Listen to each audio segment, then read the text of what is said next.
December 15 മുതൽ 19 വരെയുള്ള തീയതികളിൽ ഓഹരി വിപണിയുടെ പ്രകടനം എങ്ങനെയായിരിക്കും എന്നത് സംബന്ധിച്ച പ്രിവ്യൂ ആണ് ഫോക്കസ് ഓൺ ഫൈനാൻസ് അവതരിപ്പിക്കുന്നത്.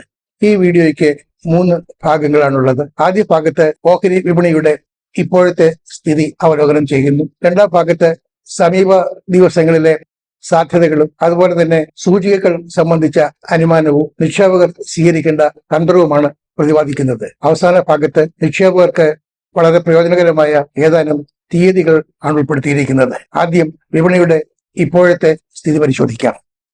ഡിസംബറുകൾ പൊതുവെ വിപണിക്ക് അനുകൂലമായാണ് മുമ്പൊക്കെ കാണപ്പെട്ടിരുന്നത്. എന്നാൽ പതിവിൽ നിന്ന് വ്യത്യസ്തമായി ഇത്തവണ ഡിസംബർ വളരെ നിരാശപ്പെടുത്തുന്നതാണ് കണ്ടത്. അടുത്ത കാലത്തൊന്നും സംഭവിച്ചിട്ടില്ലാത്ത തരത്തിലുള്ള വലിയ തകർച്ചയാണ് കഴിഞ്ഞ ദിവസങ്ങളിൽ വിപണിയിൽ കണ്ടത്. എന്ന് മാത്രമല്ല, ലാർജ് ക്യാപ് ഓഹരികൾക്ക് പോലും പിടിച്ചു നിൽക്കാൻ വയ്യാത്ത സ്ഥിതി ദൃശ്യമായി. ലാർജ് ക്യാപ് ഓഹരികൾക്ക് പോലും പിടിച്ചു നിൽക്കാൻ കഴിയാത്ത അവസ്ഥയിൽ മിഡ് ക്യാപ് ഓഹരികളുടെയും സ്മോൾ ക്യാപ് ഓഹരികളുടെയും സ്ഥിതി പറയാനുണ്ടായിരുന്നില്ല. അവയുടെ വില വളരെ വളരെ മോശമായ സ്ഥിതിയിലേക്ക് താഴ്ന്നതാണ് കണ്ടത്.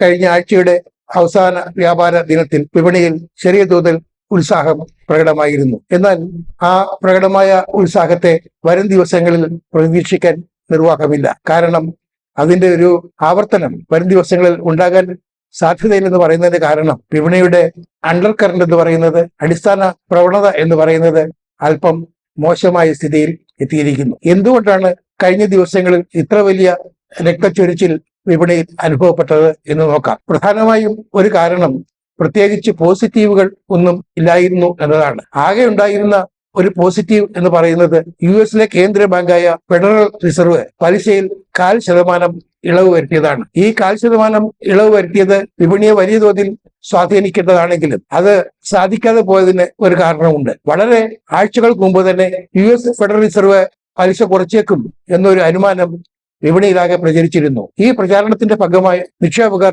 അക്കാര്യം ഡിസ്കൗണ്ട് ചെയ്തിരുന്നു. അതുകൊണ്ടാണ് വലിയ തോതിലുള്ള ഒരു മുന്നേറ്റം ഫെഡറൽ റിസർവിന്റെ പലിശ ഇളവിന്റെ പേരിൽ വിപണിയിൽ ഉണ്ടാകാതിരുന്നത്. വിപണിയെ ഏറ്റവും കൂടുതൽ മോശമായി ബാധിച്ചത് വിദേശ ധനസ്ഥാപനങ്ങളുടെ വിൽപ്പന സമ്മർദ്ദമായിരുന്നു. വിദേശ ധനസ്ഥാപനങ്ങൾ വലിയ തോതിലാണ് ഇന്ത്യൻ വിപണിയിൽ നിന്ന് ഓഹരികൾ വിറ്റുമാറിയത്. അതിന് പ്രധാനമായുള്ള കാരണം എന്ന് പറയുന്നത് ഗ്ലോബൽ ഇൻവെസ്റ്റേഴ്സ് എല്ലാ ഡിസംബറിലും എന്ന പോലെ ഈ ഡിസംബറിലും അവരുടെ പോർട്ട്ഫോളിയോകളിൽ ഒരു റീപൊസിഷനിങ് അല്ലെങ്കിൽ റീസ്ട്രക്ചറിങ് നടത്തുന്ന സമയമാണിത്. അതിന്റെ ഭാഗമായാണ് അവ വലിയ തോതിൽ വിൽപ്പനക്കാരായി മാറിയത്.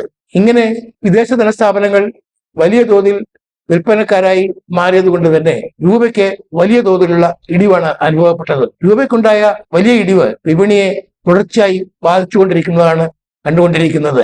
90 രൂപ 56 പൈസ നിലവാരത്തിലേക്ക് വരെ രൂപ ഇടിയുന്നത് കണ്ടു. വിദേശ ധനസ്ഥാപനങ്ങളുടെ വിൽപ്പന സമ്മർദ്ദം മാത്രമല്ല, ഇറക്കുമതിക്കാര് വലിയ തോതിൽ ഡോളറുകൾ വാങ്ങിക്കൂട്ടേണ്ടതായും വന്നു. ഇതിന്റെ ഫലമായും വിപണിയിൽ രൂപയ്ക്ക് വലിയ തോതിലുള്ള വില തകർച്ച നേരിടേണ്ടി വന്നു. സാധാരണ ഇത്തരം അവസരങ്ങളിലൊക്കെ റിസർവ് ബാങ്ക് ഓഫ് ഇന്ത്യയുടെ ഇടപെടൽ ഉണ്ടാകാറുള്ളതാണ്. അവ പബ്ലിക് സെക്ടർ ബാങ്കുകളെ കൊണ്ട് കൂടുതൽ ഡോളറുകൾ വിൽപ്പന നടത്തി ഡോളറിന്റെ വില ഇടിക്കാൻ നിൽക്കാറുണ്ടായിരുന്നു. എന്നാൽ ഇക്കഴിഞ്ഞ ദിവസങ്ങളിൽ അത് ദൃശ്യമായില്ല.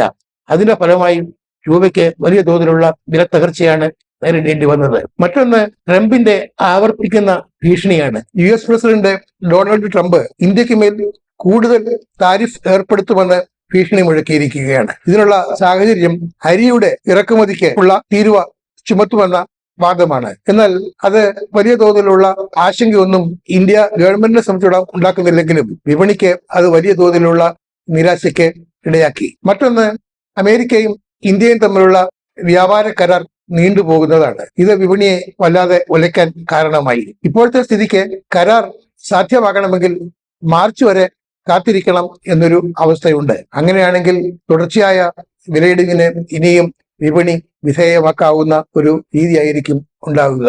മറ്റൊന്ന്, രാജ്യാന്തര അവധി വിപണിയിൽ ബ്രെന്റ് ക്രൂഡിനുണ്ടായ വിലക്കയറ്റമാണ്. ബ്രെന്റ് ക്രൂഡിന്റെ വില ഏതാണ്ട് 1% വർദ്ധിച്ച് ബാരൽ ഒന്നിന് $61.69 ഉയരുന്നതാണ് കണ്ടത്. ബ്രെന്റ് ക്രൂഡിന്റെ വിലയിൽ ഉണ്ടാകുന്ന ഓരോ ഡോളർ വർധനയും ഇന്ത്യയുടെ ഇറക്കുമതി കമ്മിയെ ബാധിക്കും. അതുകൊണ്ട് വിപണിക്ക് വലിയ തോതിൽ അതിന് വില കൊടുക്കേണ്ടി വന്നു. ഇതിനൊക്കെ പുറമെ മെക്സിക്കോ ഇന്ത്യയുമായി സ്വതന്ത്ര വ്യാപാര കരാറില്ലാത്ത രാജ്യമാണ് മെക്സിക്കോ. ഇന്ത്യയിൽ നിന്നുള്ള ഇറക്കുമതി ഉൽപ്പന്നങ്ങൾക്ക് ഇരട്ടിയോളം തീരുവ ചുമത്താൻ നേരത്തെ മെക്സിക്കോ തീരുമാനിച്ചിരുന്നു. ആ തീരുമാനത്തിന് കഴിഞ്ഞ ആഴ്ച മെക്സിക്കോയിലെ ജനപ്രതിനിധി സഭ അംഗീകാരം നൽകി. ഇതും വിപണിയെ വലിയ തോതിൽ തന്നെ ബാധിക്കുകയുണ്ടായി. അതിന് കാരണം ഇന്ത്യയിൽ നിന്ന് വലിയ തോതിലാണ് വാഹനങ്ങളുടെ അനുബന്ധ ഘടകങ്ങളും മെക്സിക്കോയിലേക്ക് കയറ്റുമതി ചെയ്യുന്നത്. മാരുതി, സ്കോഡ, ഫോക്സ് വാഗൻ എന്നീ ബ്രാൻഡുകൾ മാത്രം ഏതാണ്ട് 1,00,000-ഓളം കാറുകൾ ഓരോ വർഷവും മെക്സിക്കോയിലേക്ക് കയറ്റുമതി ചെയ്യുന്നുണ്ട്. ഇതിനൊക്കെ പുറമെ വലിയ തോതിൽ ഇരുചക്ര വാഹനങ്ങളും മുച്ചക്ര വാഹനങ്ങളും ഇന്ത്യയിൽ നിന്ന് മെക്സിക്കോയിലേക്ക് കയറ്റുമതി ചെയ്യുന്നു. ഇവയ്ക്കൊക്കെ ഇരട്ടിയോളം ഇറക്കുമതി തീരുവ ഏർപ്പെടുത്തുക എന്ന് പറയുന്നത് ഇന്ത്യൻ വിപണിക്ക് അസഹ്യമായ ഒരു കാര്യമാണ്. ഇതിനു പുറമെ ഇന്ത്യയിലെ ഔഷധ നിർമ്മാണ കമ്പനികളും അതുപോലെ തന്നെ കാർഷിക ഉപകരണ നിർമ്മാതാക്കളും ഒക്കെ മെക്സിക്കോയെ വളരുന്ന ഒരു വിപണിയായിട്ടാണ് കാണുന്നത്. അവയെയും മെക്സിക്കോയുടെ തീരുമാനം തീർച്ചയായും ബാധിക്കും. അതിന്റെ പ്രതിഫലനവും കഴിഞ്ഞ ആഴ്ച ഇന്ത്യയിലെ ഓഹരി വിപണിയിൽ ദൃശ്യമായി. ഇനി സമീപ ദിവസങ്ങളിൽ വിപണിക്ക് സ്വാധീനിക്കാനായിട്ടുള്ള കാര്യങ്ങൾ എന്തൊക്കെയാണെന്ന് നോക്കാം. ഇപ്പോഴത്തെ അവസ്ഥയിൽ ശോകമുഖമായ അന്തരീക്ഷം അടുത്ത ദിവസങ്ങളിലും തുടരാനാണ് സാധ്യത. കാരണം പ്രത്യേകിച്ച് എടുത്തു പറയാവുന്ന അല്ലെങ്കിൽ ഗണ്യമായ എന്തെങ്കിലും പോസിറ്റീവുകൾ കാണുന്നില്ല. കാണുന്ന പോസിറ്റീവുകളാകട്ടെ അത്ര ഗണ്യമായ തോതിലുള്ളവയുമല്ല. അതിനാൽ ഇപ്പോഴത്തെ മടുപ്പ് അല്ലെങ്കിൽ ആലസ്യം അടുത്ത ആഴ്ചയും വിപണികൾ തുടരാനാണ് സാധ്യത.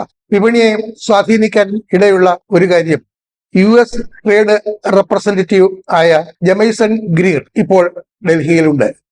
അദ്ദേഹം ഇന്ത്യയുമായി ചർച്ചയ്ക്കെത്തിയിരിക്കുകയാണ്. അദ്ദേഹം ഇവിടെ വന്ന ദിവസം പറഞ്ഞത് ഇതുവരെ ഇന്ത്യ ഓഫർ ചെയ്തിട്ടുള്ള കാര്യങ്ങളൊക്കെ ബെസ്റ്റ് എവർ എന്നാണ്. ഇത് അമേരിക്കയിലെ വ്യാപാര പ്രതിനിധികളുടെ ഒരു പ്രതീക്ഷയാണ് സൂചിപ്പിക്കുന്നത്. ആ പ്രതീക്ഷയുടെ പ്രതിഫലനം ഇന്ത്യൻ വിപണിയിൽ വരുന്ന ദിവസങ്ങളിൽ പ്രകടമാകുമെന്ന് കരുതാം. മറ്റൊന്ന്, പ്രധാനമന്ത്രി നരേന്ദ്രമോദിയും US പ്രസിഡന്റ് ഡൊണാൾഡ് ട്രംപും തമ്മിൽ നടന്ന ടെലിഫോൺ സംഭാഷണമാണ്. ഇരുവരും പല കാര്യങ്ങളെക്കുറിച്ചും ചർച്ച ചെയ്ത കൂട്ടത്തിൽ ഇരു രാജ്യങ്ങളും തമ്മിലുള്ള വ്യാപാര കരാർ സംബന്ധിച്ചും ചർച്ചകളിൽ ഏർപ്പെടുകയുണ്ടായി. ഇന്ത്യയും അമേരിക്കയും തമ്മിൽ വ്യാപാര രംഗത്തുള്ള അകൽച്ച കുറയ്ക്കുന്നതിന് അല്ലെങ്കിൽ അഭിപ്രായ വ്യത്യാസങ്ങൾ കുറയ്ക്കുന്നതിന് ഇനിയും ഇത്തരം ചർച്ചകൾ ഉണ്ടായേക്കും എന്ന് പ്രതീക്ഷിക്കുന്നു.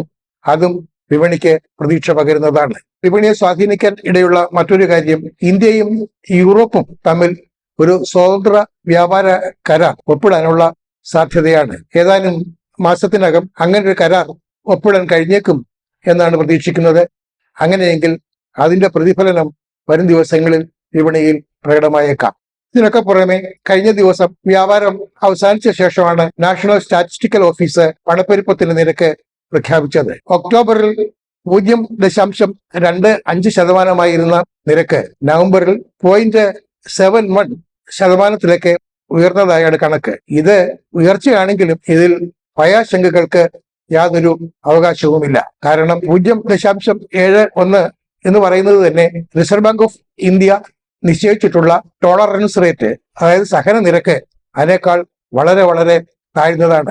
അതുകൊണ്ട് 0.71% പണപ്പെരുപ്പ് ഉയർന്നെങ്കിലും അതിനെക്കുറിച്ച് ഭയപ്പെടേണ്ട ഒരു കാര്യവും തൽക്കാലം വിപണിക്കില്ല.